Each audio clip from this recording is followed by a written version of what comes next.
Alors, bonjour à tous. Merci aux organisateurs et notamment à Thierry de me laisser discuter de ce sujet.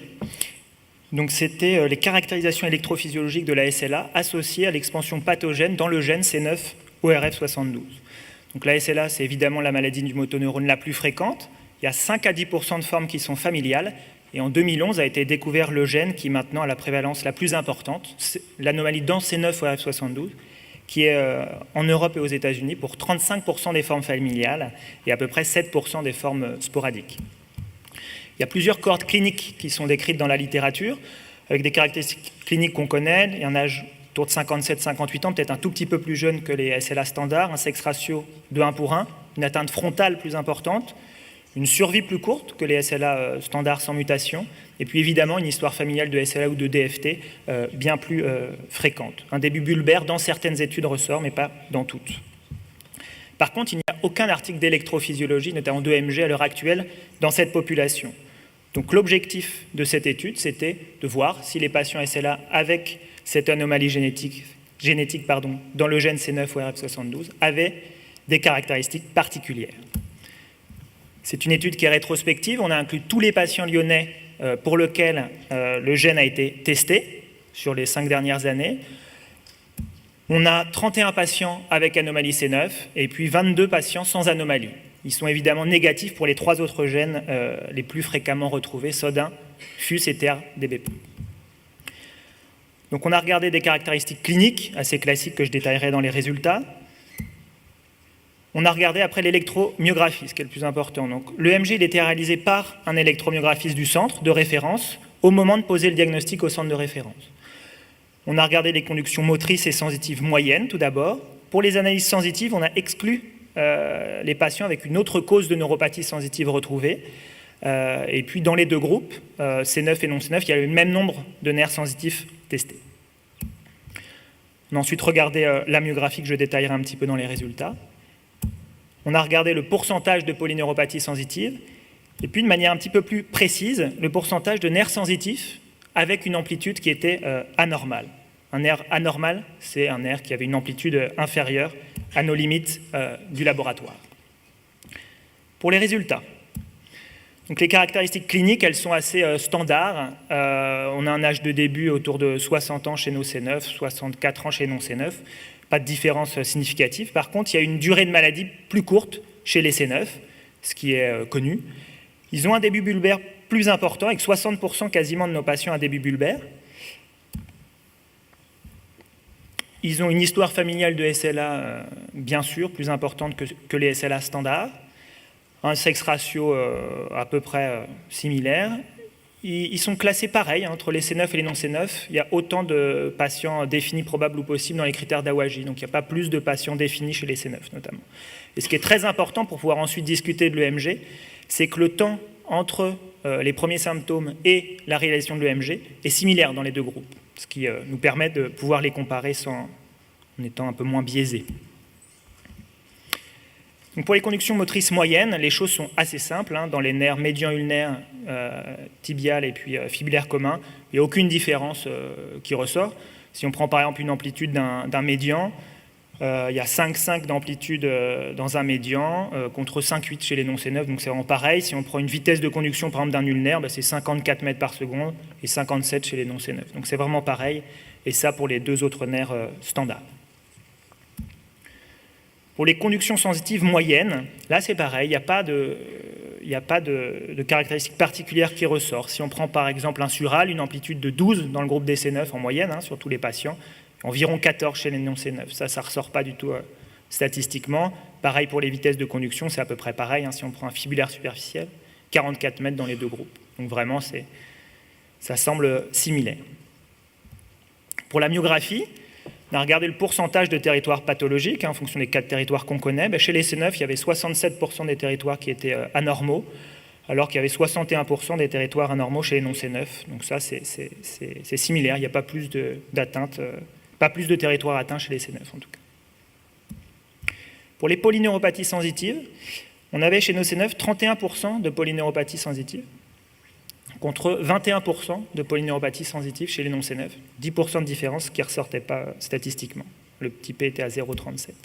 Alors on a regardé le pourcentage de nerfs sensitifs avec une amplitude anormale. En ordonnée, je ne sais pas si on voit la flèche, on a ici le pourcentage de nerfs sensitifs anormaux. Donc si on s'attarde à tous les patients, chez nos patients C9, il y avait 34% des nerfs sensitifs qui étaient anormaux, alors que chez les non C9, il y avait seulement 18% des nerfs sensitifs qui étaient anormaux. Dans un sous-groupe de patients, les patients à début spinal, donc membre supérieur ou membre inférieur, il y avait 54% des nerfs sensitifs qui étaient anormaux chez les C9, alors que chez les non C9, il n'y avait que 22% des nerfs sensitifs qui étaient anormaux. Pour un début bulbaire, moins de nerfs sensitifs atteints et à peu près pareil dans les deux groupes. Et si on s'attarde aux patients C9, spinaux par rapport au bulbaire, il y a 54% de nerfs sensitifs atteints chez les C9 spinaux, alors que c'est que 24% chez les C9 bulbaires. Cette différence entre spinal et bulbaire ressort que chez les C9 et pas chez les non C9. Maintenant, on va regarder là en ordonnée, c'est le pourcentage de nerfs anormal, sensitifs, mais que aux membres supérieurs, donc ulnaire, médian, radial, et dans la population C9. Si on prend les C9 qui débutent membre supérieur, donc leur maladie motoneuronale qui débute membre supérieur, ils ont 67% de leurs nerfs sensitifs aux membres supérieurs qui sont anormaux. Si on prend les C9 à début membre inférieur, il y a 30% de leurs nerfs sensitifs aux membres supérieurs qui sont anormaux. Et chez les C9 à début bulbaire, il n'y a que 14% de leurs nerfs sensitifs aux membres supérieurs qui sont anormaux. Et ça, évidemment, avec un petit p significatif. Et donc, c'est chez les C9 à début membre supérieur, 67% de leurs nerfs sensitifs anormaux aux membres supérieurs, alors que chez les patients non C9, qui débutent leur maladie aux membres supérieurs, eux, ils avaient 0% de leurs nerfs sensitifs qui étaient anormaux aux membres supérieurs. Ce qu'on peut donc discuter, c'est une étude intéressante, puisque c'est la première étude de MG chez les C9.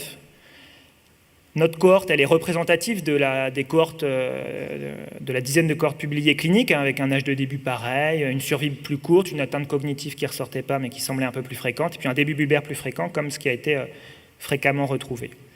Elle a évidemment de nombreuses limites, elle est rétrospective, donc il manquait des données. On n'avait pas dans les dossiers de choses sur les signes cliniques sensitifs. L'échantillon était trop petit pour pouvoir tirer des conclusions sur ce sous-groupe de patients à atteinte sensitive. Ce qui est quand même intéressant, c'est que pour la myographie et pour les conductions motrices, il n'y a pas de différence entre les deux groupes, ça semble vraiment superposable. Par contre, on a l'impression que chez les patients C9, il y a plus d'atteintes sensitives, jusqu'à 34% des nerfs sensitifs atteints, et ça, c'est encore plus fréquent s'il y a un début spinal. Je vous l'ai montré dans le premier schéma. Et il y a aussi une atteinte sensitive qui semble plus fréquente aux membres supérieurs chez les patients qui débutent leur atteinte motoneuronale aux membres supérieurs.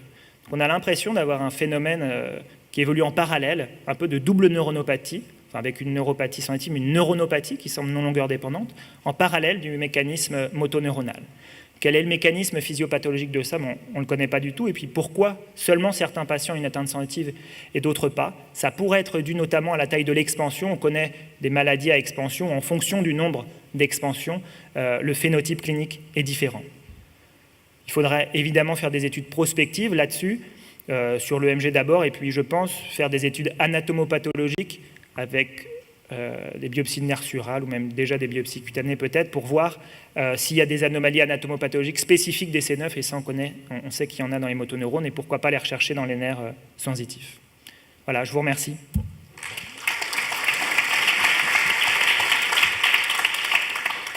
Le temps pour une ou deux questions.